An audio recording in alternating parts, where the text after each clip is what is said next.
किसी समय की बात है। हिमालय की तलहटी में बसा था एक छोटा सा राज्य, मेघनाद। यहाँ की हवाएं फूलों की खुशबू से महकती थीं और नदियां चांदी सी चमकती थीं। इस राज्य की राजकुमारी थी अनन्या, जिसकी सुंदरता और बुद्धिमत्ता की चर्चा 7 समंदर पार तक थी। लेकिन अनन्या केवल अपने रूप के लिए नहीं, बल्कि अपने साहस और दयालु हृदय के लिए जानी जाती थी। मेघनाद के पास एक घना जंगल था, जिसे लोग श्रापित वन कहते थे। इस जंगल में कोई नहीं जाता था, क्योंकि किंवदंती थी कि जो भी वहां गया वह कभी लौटकर नहीं आया।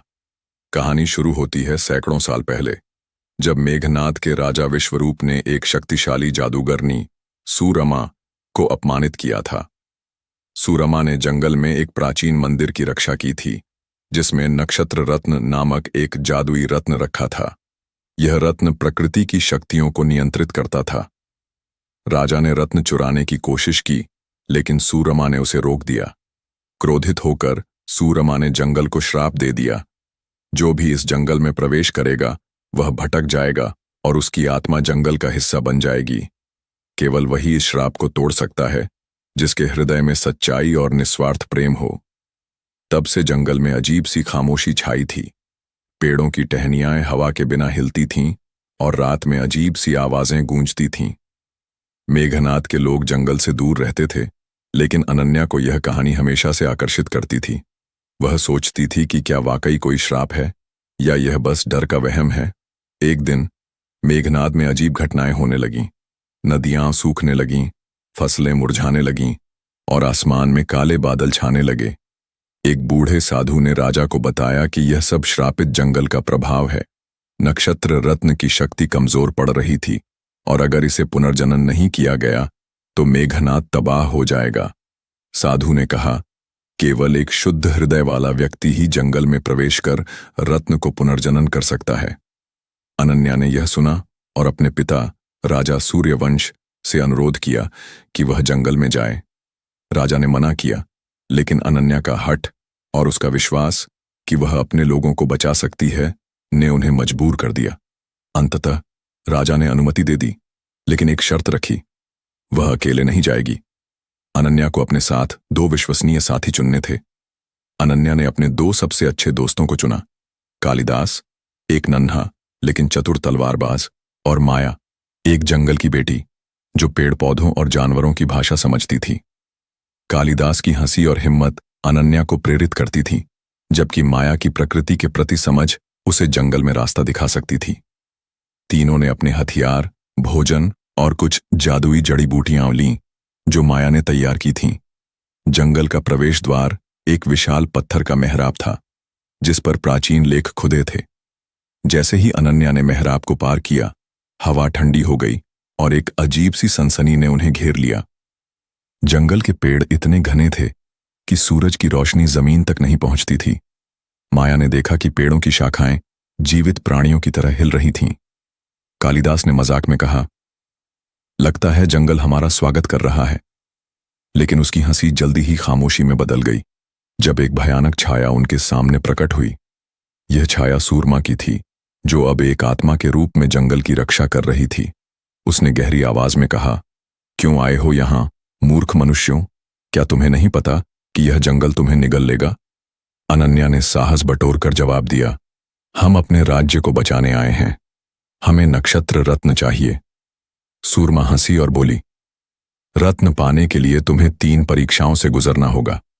सत्य की परीक्षा, साहस की परीक्षा और प्रेम की परीक्षा। असफल हुए तो तुम्हारी आत्माएं हमेशा के लिए मेरे साथ रहेंगी। पहली परीक्षा के लिए सूरमा ने उन्हें एक गुफा में ले गई, जहां दीवारों पर अनन्या के जीवन के दृश्य उभरने लगे। ये दृश्य उसके डर, उसकी कमजोरियों और उन गलतियों को दिखा रहे थे जिन्हें उसने कभी स्वीकार नहीं किया था। सूरमा ने कहा, अपनी सबसे बड़ी गलती को स्वीकार करो, वरना यह गुफा तुम्हें कैद कर लेगी। अनन्या ने गहरी सांस ली। उसे याद आया कि एक बार उसने गलती से एक गांव वाले को चोर समझकर सजा दे दी थी, जो बाद में निर्दोष निकला। उसने अपनी गलती स्वीकार की और सूरमा से क्षमा मांगी। गुफा की दीवारें हिलीं और एक रास्ता खुल गया। सूरमा ने कहा, तुमने सत्य को गले लगाया, पहली परीक्षा पूरी हुई। दूसरी परीक्षा में तीनों को एक विशाल राक्षस का सामना करना पड़ा, जो जंगल की आत्माओं का संरक्षक था। यह राक्षस आग उगलता था और उसकी आंखें चमकती थीं। कालिदास ने अपनी तलवार उठाई, लेकिन राक्षस ने उसे एक झटके में दूर फेंक दिया। माया ने अपने जादुई जड़ी बूटियों से राक्षस को शांत करने की कोशिश की, लेकिन वह बेकार गया। अनन्या ने देखा कि राक्षस के सीने में एक चमकता हुआ पत्थर था, जो उसकी शक्ति का स्रोत था। उसने अपने डर को काबू किया और राक्षस की ओर दौड़ी। एक जोखिम भरे कदम में उसने पत्थर को छू लिया और उसमें से निकलने वाली ऊर्जा को सहन किया। राक्षस चीखा और धूल में बदल गया। सूरमा ने कहा, तुमने साहस दिखाया। दूसरी परीक्षा पूरी हुई। अंतिम परीक्षा सबसे कठिन थी। सूरमा ने अनन्या को एक दर्पण दिखाया, जिसमें उसके पिता और राज्य के लोग पीड़ा में दिख रहे थे। सूरमा ने कहा, रत्न लेने के लिए तुम्हें अपने सबसे प्रिय व्यक्ति को बलिदान करना होगा। अनन्या का दिल टूट गया। वह अपने पिता और अपने लोगों से बहुत प्यार करती थी, लेकिन उसे एक विचार आया। उसने सूरमा से कहा, मैं अपने आप को बलिदान करूंगी। मेरा जीवन मेरे लोगों के लिए है। यह सुनकर सूरमा की आंखों में एक चमक आई। उसने कहा, तुमने निस्वार्थ प्रेम दिखाया। यह बलिदान की आवश्यकता नहीं थी, बल्कि प्रेम की गहराई की परीक्षा थी। सूरमा ने अनन्या को नक्षत्र रत्न सौंप दिया। जैसे ही अनन्या ने रत्न को मंदिर में स्थापित किया, जंगल में रोशनी फैल गई। पेड़ हरे हो गए, नदियां फिर से बहने लगीं और श्रापित आत्माएं मुक्त हो गईं। सूरमा ने कहा, तुमने श्राप तोड़ दिया। अब जंगल और मेघनाद फिर से एक होंगे। अनन्या, कालिदास और माया विजयी होकर मेघनाद लौटे। राजा सूर्यवंश ने अपनी बेटी को गले लगाया और पूरे राज्य में उत्सव मनाया गया।